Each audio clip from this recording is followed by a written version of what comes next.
Hello friends. तो आज हम डिस्कस करने वाले हैं क्वांटम फिजिक्स बाय एच.सी. वर्मा का चैप्टर 9 का सॉल्यूशन। तो सॉल्यूशन देखने से पहले हम कुछ इंपॉर्टेंट चीज़ों को देख लेते हैं जिनकी हमें ज़रूरत पड़ेगी इन प्रॉब्लम को सॉल्व करते टाइम। तो उसमें से सबसे पहली चीज़ है एरनफेस्ट थ्योरम। इसमें क्या बोलता है कि अगर अगर कोई फिजिकल ऑपरेटर है और हमें उसका टाइम डेरिवेटिव निकालना है तो उसको हम ऐसे निकाल सकते हैं। ये उसका फॉर्मूला है। उसके लिए क्या करना होगा, पहले हमें हैमिल्टोनियन के साथ उसका कम्यूटेटर निकालना होगा और फिर उसका पार्शियल डिफरेंशिएशन निकालना होगा टाइम के रिस्पेक्ट में। और अगर वो टाइम पे एक्सप्लिसिटली डिपेंड नहीं करता तो इसकी वैल्यू ज़ीरो हो जाएगी। तो मैक्सिमम केसेस में जो हम सॉल्व करेंगे उसमें इसकी वैल्यू ज़ीरो ही होती है, क्योंकि ज़्यादातर ऑपरेटर्स टाइम पर डिपेंड नहीं करते एक्सप्लिसिटली। और दूसरी चीज़ जो है वो क्या है, वो है स्केलर प्रोडक्ट। स्केलर प्रोडक्ट हम कैसे निकालते हैं, उसके लिए पहले हमें ब्रा और किट नोटेशंस को जानना पड़ेगा। जैसे कोई स्टेट वेक्टर है साई, तो इसका किट साई को हम ऐसे दिखाते हैं और ब्रा साई को हम ऐसे दिखाते हैं। इसका क्या मतलब होता है, ये दोनों एक दूसरे के कॉन्जुगेट होते हैं। जैसे अगर किट साई के एक्सप्रेशन में मान लीजिए किट साई को हम लिख रहे हैं A1 phi 1, ऐसे हम दिखा रहे हैं इसको। तो अगर इसका ब्रा लेना है हमें, तो हमें क्या करना होगा, हमें A1 का कॉन्जुगेट लेना होगा और इस किट का भी ये ब्रा हो जाएगा। इसका ये मतलब होता है। और स्केलर प्रोडक्ट का मतलब होता है कि एक किट और एक ब्रा का प्रोडक्ट, जिसे हम डॉट प्रोडक्ट भी कह सकते हैं, उसको हम ऐसे डिनोट करते हैं साई। ठीक है, तो ये हो गया हमारा स्केलर प्रोडक्ट। और तीसरी चीज़ जो है, ये मतलब चैप्टर में दी हुई है ये चीज़, इस चीज़ का डेरिवेशन दिया हुआ है कि एरनफेस्ट थ्योरम का ही एक रिजल्ट है कि मोमेंटम का टाइम डेरिवेटिव जो होता है वो पोटेंशियल का डिफरेंशिएशन एक्स के रिस्पेक्ट में निगेटिव साइन के साथ इसके इक्वल होता है। ये अगर क्लासिकली देखा जाए तो ये फोर्स के इक्वल है। ठीक। और चौथी चीज़ जो है वो हमें इस कम्यूटेटर के फार्मूले को याद रखना पड़ेगा। जैसे A/B, फिर इसको हम कैसे लिखते हैं, ए लेफ्ट साइड में है तो ये बाहर आ जाएगा ऐसे, फिर B, plus A, A right side में था, सॉरी B, तो B को हम यहाँ बाहर निकालेंगे, ये से हो गया। और ये चीज़ मैं ऊपर बता ही चुका हूँ कि किट और ब्रा एक दूसरे के कॉन्जुगेट होते हैं। तो अब हम प्रॉब्लम को सॉल्व करना स्टार्ट करते हैं। तो क्वेश्चन नंबर 1, आप सबके पास बुक तो होगा ही शायद, तो क्वेश्चन आप बुक से देख लेना, फिर भी मैं एक बार रीड कर देता हूँ। इसमें दो स्टेट वेक्टर्स दिए हुए हैं, साई 1 एंड साई 2। ठीक है, जो मैंने यहाँ पे लिखा हुआ है, साई 1 दिया हुआ है ऐसे और साई 2 ये दिया हुआ है। ये देने के बाद बोला है कि जो phi 1 और phi 2 है ये दोनों नॉर्मलाइज्ड आइगन फंक्शन है और इनके करस्पॉन्डिंग जो एनर्जी है phi 1 के करस्पॉन्डिंग E1 है और phi 2 के करस्पॉन्डिंग E2 है। तो ये जो क्वेश्चन है ये evolution of wave function with time पे बेस्ड क्वेश्चन है। तो इसे हम सॉल्व करते हैं।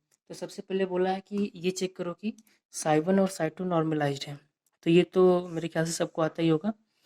ये कैसे चेक करते हैं, अगर कोई स्टेट वेक्टर किसी आइगन बेसिस के फॉर्म में एक्सपेंड किया हुआ है तो उस आइगन बेसिस का जो मतलब हर एक टर्म है उसका जो कोएफिशिएंट उसका स्क्वायर करके हम ऐड करते हैं, तो हमें मतलब अगर नॉर्मलाइज्ड है तो 1 आना चाहिए और अगर नहीं है तो हम उसे नॉर्मलाइज बनाते हैं। तो पहले के लिए देखते हैं, तो 1/√2 और 1/√2 अगर स्क्वायर करके ऐड करेंगे तो ये 1 आ जाएगा। ऐसे ही साइड 2 के लिए स्क्वायर करके ऐड करेंगे तो 1 आ जाएगा। तो ये प्रूव हो गया कि ये दोनों नॉर्मलाइज्ड है। अब बी क्या बोल रहा है, बी में बोला है कि ये जो साई 1 और साई 2 दिया हुआ है शुरुआत में, ये t=0 पे दिया हुआ है, तो हमें किसी जनरल टाइम t पे इसकी वैल्यू को निकालना पड़ेगा। तो उसके लिए हम क्या करते हैं, चैप्टर में भी अच्छे से एक्सप्लेन किया है शिवन सर ने। उसके लिए हम क्या करते हैं कि जिस भी आइगन फंक्शन का हमें टी टाइम पे वैल्यू निकालनी होती है उसमें हम इस टर्म से मल्टीप्लाई करते हैं, एक्सपोनेंशियल -i/h/e_t। ई क्या है, उस स्टेट वेक्टर के सॉरी उस आइगन बेसिस करस्पॉन्डिंग जो एनर्जी है। जैसे जब हम phi 1 में मल्टीप्लाई करेंगे तो हम यहाँ ई की जगह पे E1 रखेंगे जैसे कि यहाँ पे दिया हुआ था, और phi 2 में जब करेंगे तो ई की जगह पे E2 रखेंगे। तो इस तरह से साई 1 t क्या हो जाएगा, 1/√2 phi 1 एक्सपोनेंशियल -i/h/e1t, और जब इसे phi 2 के साथ करेंगे तो यहाँ पे E2t हो जाएगा। तो ये टी टाइम पे साई वन की वैल्यू निकल गई।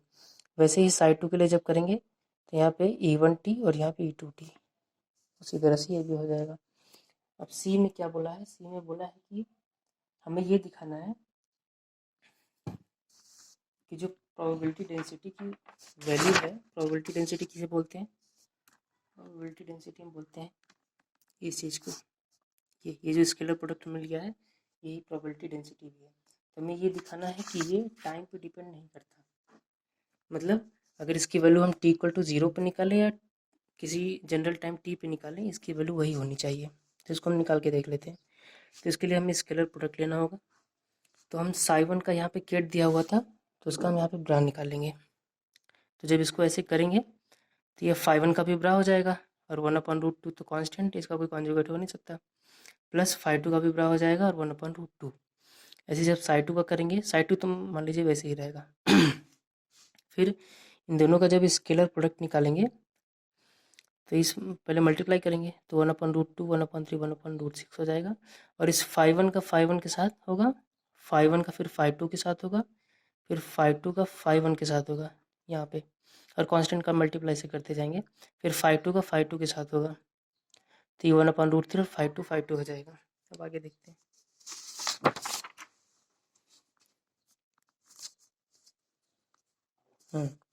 तो एक प्रॉपर्टी है जिसे ऑर्थोनॉर्मल प्रॉपर्टी बोलते हैं हम, कि अगर दो स्टेट वेक्टर ऑर्थोनॉर्मल हैं तो उनका स्केलर प्रोडक्ट या तो 1 होगा या तो 0। अगर वो दोनों सेम है तो 1 होगा, और अगर डिफरेंट है तो 0 होगा। इसे ऑर्थोनॉर्मल प्रॉपर्टी बोलते हैं। तो अभी जो लास्ट में हमने किया था इसमें सेम सेम वाले 1 हो जाएंगे, जैसे फाई वन हो जाएगा, फाई टू 0 हो जाएगा, डिफरेंट है। फाई वन डिफरेंट है, 0 हो जाएगा। फाई टू सेम है तो 1 हो जाएगा। तो जब इसको करेंगे तो हमारा वैल्यू क्या निकल के आएगी, 1/√6 प्लस 1/√3। अब टाइम वाला करके देख लेते हैं।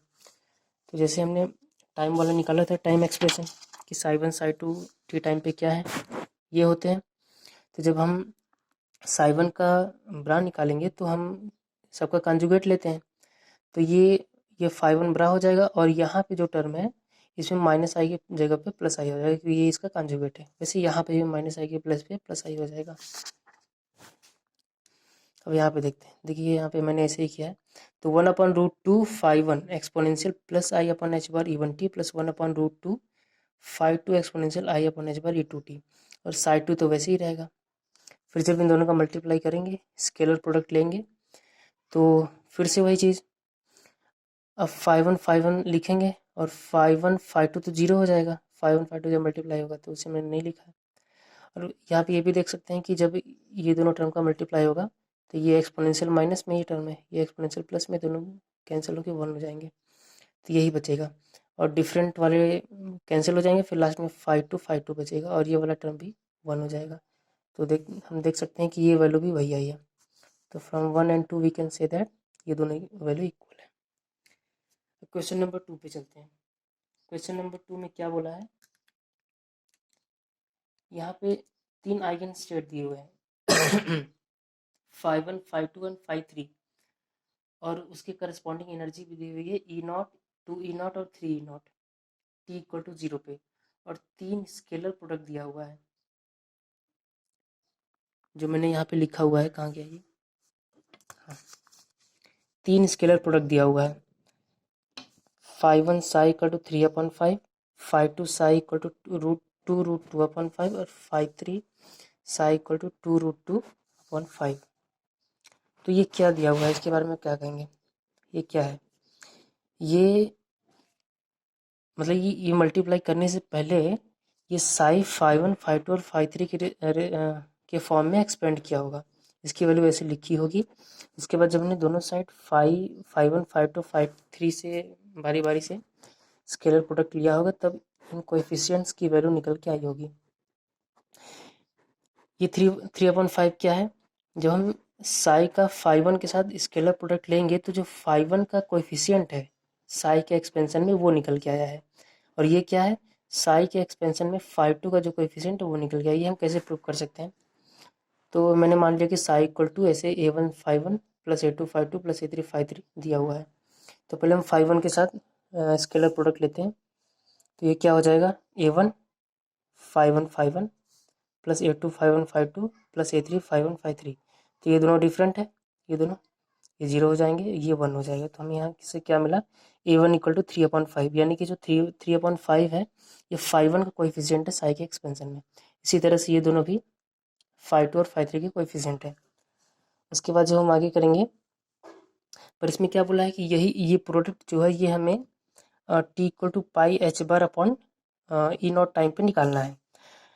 तो निकालने के लिए पहले हमें साई की वैल्यू को इस टाइम पे पता करना होगा। जब हम साई की वैल्यू इस टाइम पे निकाल लेंगे तब हम इस प्रोडक्ट को भी आराम से निकाल सकते हैं। पर इस टाइम पे निकालने के लिए हमें क्या करना होगा, जैसे कि हम लोग पहले क्वेश्चन में कर चुके हैं कि किसी भी वेव फंक्शन की वैल्यू को टी टाइम पे निकालने के लिए हमें इस फैक्टर से मल्टीप्लाई करना होता है। तो साई की वैल्यू को भी निकालने के लिए हमें क्या करना होगा, साई = 3/5। चूँकि φ1 की करस्पॉन्डिंग जो एनर्जी वो E0 है, तो हम एक्सपोनेंशियल -i/h/E0t से मल्टीप्लाई करेंगे। ऐसे ही इसमें 2E0 आ जाएगा और इसमें 3E0 आ जाएगा। अब आगे देखते हैं।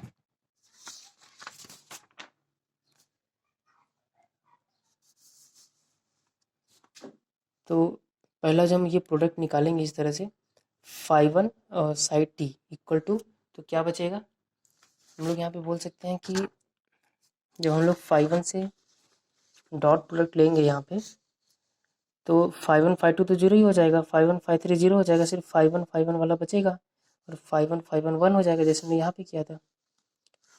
यानी कि सिर्फ यही कोएफिशिएंट बचेगा। तो ये कोएफिशिएंट यहाँ पे क्या, 3/5 और ये एक्सपोनेंशियल वाला टर्म, तो यही यहाँ पे बचा हुआ है। 3/5 एक्सपोनेंशियल -i/h/E0 और टी के प्लेस पे πh/E0। तो E0 से E0 कैंसिल हो जाएगा, h बार से h बार कैंसिल हो जाएगा, बचेगा क्या, एक्सपोनेंशियल 3/5 एक्सपोनेंशियल -i/पाई। आयलर फार्मूले से हम इसे क्या लिख सकते हैं, cos π - i sin π। sin π 0 और cos π -1, तो ये हो गया -3/5। यानी कि टी टाइम के बाद जो इस प्रोडक्ट की वैल्यू वो -3/5 हो जाएगी। ऐसे φ2 के लिए निकालेंगे तो 2√2/5 और ये वैल्यू बचेगी और टी के प्लेस पे ये πh/E0 रखेंगे, तो E0 कैंसिल हो गया और h बार कैंसिल हो गया, बचा गया एक्सपोनेंशियल -i/2π। फिर से आयलर फार्मूला लगाएंगे, cos 2π 1 हो जाएगा, ये 0 हो जाएगा, बचेगा 2√2/5। वैसे लास्ट वाले में यहाँ पे 3π बचेगा, एक्सपोनेंशियल -i/3π। तो cos 3π 0 और सॉरी sin 3π 0 और cos 3π -1, तो -2√2/5। इस तरह से ये हो गया। अब क्वेश्चन नंबर 4 जो कि थोड़ा सा कॉन्सेप्चुअल है। इस क्वेश्चन में दिया हुआ है कि एक डेरिवेशन दिया हुआ है जो कि चैप्टर में दिया हुआ है, वो डेरिवेशन उसका रिजल्ट है यहाँ पे कि मोमेंटम और पोटेंशियल का जो कम्यूटेटर होता है वो क्या होता है, -i/h/d/x तो ये बोल रहा है कि क्या हम ये कहना चाहते हैं कि ये जो यहाँ पे दिया हुआ है इसे हम pvx लिख सकते हैं और इस कम्यूटेटर की वैल्यू तो pxv - vpx होगी। तो अगर हम इसको ये लिख सकते हैं तो क्या ये 0 है, ये पूछ रहा है इस क्वेश्चन में। तो इसका जवाब है नहीं, ऐसा नहीं हो सकता। क्यों, एक बार हम इसके डेरिवेशन को थोड़े से देख लेते हैं। जैसे जब हम इस पे कोई साई वेव फंक्शन यहाँ पे लगाएंगे तो क्या आएगा, ये px v Sai minus vpx Sai, और p को हम क्या लिखेंगे, p को हम लिख देंगे -i/del/x v Sai minus -i/del/x। और ऐसा करने के बाद फिर यहाँ पे जब हम लोग डिफ्रेंसिएशन करेंगे u इंटू वी रूल से, तो -i/del/v/del x Sai -i/v/del x plus v minus plus i/del x। तो ये वाला टर्म पूरा कट जाएगा यहाँ से और बचेगा ये। तो यहाँ से हम कह सकते हैं कि इसकी वैल्यू ये होती है। तो अगर हम यहाँ पे ध्यान से देखें, अगर हम इसको pxv लिखते हैं, ठीक, और इसको अगर हम एक ऑपरेटर जैसा ट्रीट करते हैं और इसको किसी साई पे लगाते हैं तो ये क्या आएगा, इसको हम सॉल्व करके देखते हैं एक बार। -i/h/del/x v Sai -i/h/del/x v -i/h/ Sai यहाँ पे बचेगा ऐसे, और v और del साई डेल एक्स, ये चीज़ आनी चाहिए अगर हम इसको ये मानते हैं तो। अगर इस एक्सप्रेशन को हम ये मानते हैं, लेकिन ऐसा नहीं है। ये क्या है, हमने देखा कि जब हम इसका डेरिवेशन कर रहे थे तो यहाँ पे ये साई सिर्फ इसके इस पूरे के प्रोडक्ट में बचा हुआ है, यानी कि इसको हम यहाँ पे भी लिख सकते हैं ऐसे, ये सिर्फ प्रोडक्ट में, ये इसके साथ ऑपरेट नहीं हो रहा, ये ऑपरेट हो चुका है, बल्कि सब कैंसिल वैंसिल होके सब यहाँ पे यही बचा हुआ है ऐसे। लेकिन अगर हम इसको ऐसे ट्रीट करेंगे तो ये साई के ऊपर ऑपरेट भी हो जाएगा यहाँ से, और तब ये एक्सप्रेशन बचेगा जो कि इससे डिफरेंट है। तो ये इसके इक्वल नहीं है। और ये पूछा कि क्या V P X equal to zero है, नहीं, ये भी जीरो नहीं है, बल्कि हमने यहाँ पे सॉल्व किया है, ये टर्म यहाँ पे कट गया। ये जो पहला वाला टर्म था इसमें ये सेकेंड वाले का भी इंक्लूडेड था, जब हमने इसको एक्सपेंड किया तो सेकेंड वाला यहाँ पे कट चुका है, और ये फाइनली ये इक्विवेलेंट ऑपरेटर बचा हुआ है इस कम्यूटेटर का। ठीक है, तो दोनों का आंसर नो ही होगा।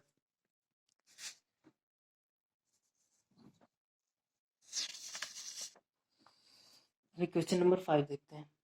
क्वेश्चन नंबर 5 में क्या था, दो वेव फंक्शन दिए हुए हैं psi one and Sai to, जो श्रोडिंगर इक्वेशन को सेटिस्फाई करते हैं, और बोला है कि सेम हैमिल्टोनियन के लिए दिखाओ कि इनका scalar product independent of time है या कांस्टेंट इन टाइम है, एक ही बात है। तो सेम हैमिल्टोनियन है, यानी कि दोनों फंक्शंस के लिए, दोनों ये वेव फंक्शंस के लिए एनर्जी की वैल्यू सेम है। तो सपोज करते हैं दोनों के लिए वैल्यू ई है, फिर से हमें वही करना है, स्केलर प्रोडक्ट वाला काम करना है। और तो अगर साई वन नॉट और psi two naught T equal to zero पे वैल्यू है, तो टी किसी जनरल टाइम टी पे इनकी वैल्यू क्या होगी, psi one T equal to psi one zero exponential minus i upon h bar T. वैसे इसके लिए भी ये हो जाएगा। और जिस प्रोडक्ट की वो बात कर रहे हैं, यानी कि प्रोबेबिलिटी डेंसिटी की बात कर रहे हैं, तो प्रोबेबिलिटी डेंसिटी की अगर हम बात करें तो प्रोबेबिलिटी डेंसिटी ये है, तो psi one psi two equal to psi one zero psi two zero, और ये इन दोनों का मल्टीप्लाई हो जाएगा। तो अगर हम साई वन का केट के प्लेस पे बरा ले रहे हैं तो इसके बगल में जो भी टर्म है उसका कंजुगेट भी लेना पड़ेगा उसके कोएफिशिएंट का, तो ये माइनस आई से प्लस आई हो जाएगा और ये माइनस आई ही रहेगा, फिर ये दोनों मल्टीप्लाई होकर प्लस वन हो जाएंगे। तो यहाँ पे ये बचेगा, ये भी जो भी टर्म है इसमें टाइम का कोई भी एक्सप्रेशन नहीं बचा, टाइम कहीं पे दिख नहीं रहा है, यानी कि ये कांस्टेंट है, टाइम के साथ चेंज नहीं हो रहा है।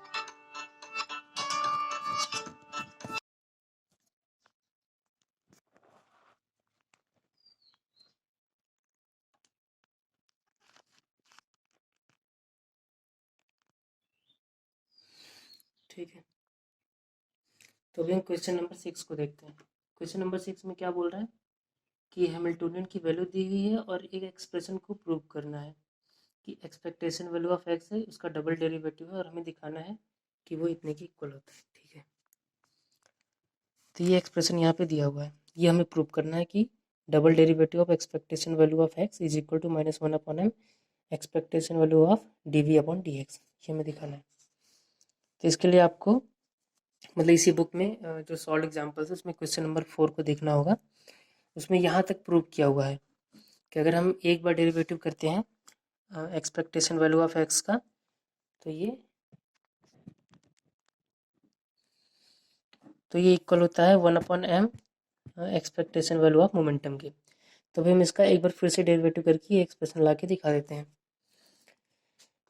तो हमें इसका इस एक्सप्रेशन का डेरिवेटिव करना होगा, तो यहाँ पे one upon M D differentiation of this expression is equal to, और टाइम डेरिवेटिव करने के लिए हमें क्या करना होता है, एक सेकेंड, हाँ, तो one upon M del psi upon del T, पहले हमें इसका करना होगा, ये वाला ऐसे ही रहेगा, प्लस जैसे हम यू इंटू वी में करते हैं उससे ही सिमिलर प्रोसेस है, प्लस साई वन और पी एक्स और del psi two upon del T. तो इसको हम कैसे समझ सकते हैं कि जैसे जो हमारी हैमिल्टोनियन की वैल्यू होती है वो क्या होती है, हाँ, H psi equal to i H bar del upon del T psi, ये हैमिल्टोनियन की वैल्यू होती है, हैमिल्टोनियन ऑपरेटर। तो अगर यहाँ से हम del psi upon del T को निकालना चाहें तो क्या आएगा, 1/i(h) एच साई, यानी कि अगर हम किसी भी वेव फंक्शन को टाइम के रिस्पेक्ट में डिफ्रेंशिएट करते हैं तो उसे हम कैसे सॉल्व कर सकते हैं, उसे हमें ये लिखना होगा कि 1/i(h) और इस हैमिल्टनियन को इसके साथ लिखना होगा, इस पर ऑपरेट करना होगा इस तरह से।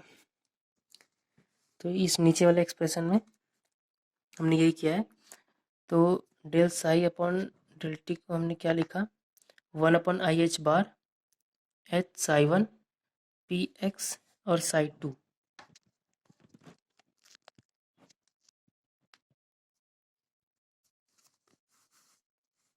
ठीक है, प्लस साई 1 पी एक्स और डेल 1/i(h) एच साई 2। अब इस ब्रा के अंदर से ये देखिए केट ब्रा नोटेशन ये भी है, ये केट है और ये ब्रा है। तो इसके अंदर जब हम 1/i(h) को बाहर निकालेंगे तो इसके उसका कॉन्जुगेट लेना पड़ेगा हमें, क्योंकि इसकी यही डेफिनेशन है, उसके अंदर जो भी होता है वो केट का कॉन्जुगेट होता है। तो -1/i(h) हो जाएगा ये इस तरह से, और ये i(h) बाहर आ गया। अभी हम i(h) को बाहर ले लेंगे 1/i(h) को, और फिर अंदर क्या बचेगा, Sai 1 P x H Sai 2 और ये minus psi 1 H P x Sai 2। इसको जब हम मिला के लिखेंगे तो ये हो जाएगा Sai 1 P x H minus H P x Sai 2। और ये हम देख सकते हैं कि मोमेंटम और हैमिल्टनियन का कॉम्यूटेटर है, ठीक है। हमें ये कॉम्यूटेटर सॉल्व करना होगा और उसके बाद हम ये रिजल्ट पा जाएंगे। देखते हैं आगे क्या होता है।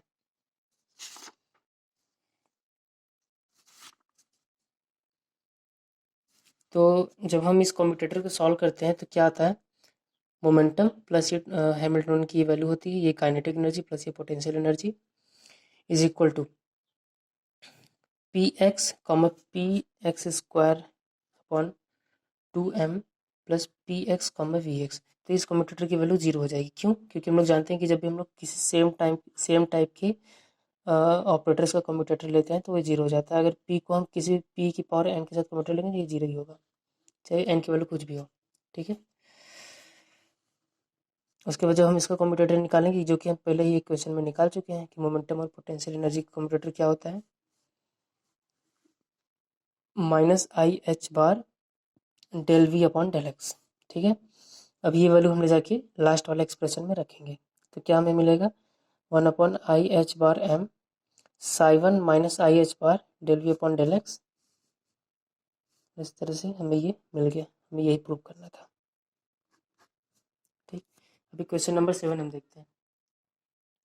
तो क्वेश्चन नंबर 7 में बोला है कि एक एक्सप्रेशन दिया हुआ है t इक्वल टू 0 पे कोई वेव फंक्शन की वैल्यू दी हुई है और अनसर्टेनिटी इन मोमेंटम बोला है कि h/a है। तो बोल रहा है कि किसी जनरल टाइम t पे ये अनसर्टेनिटी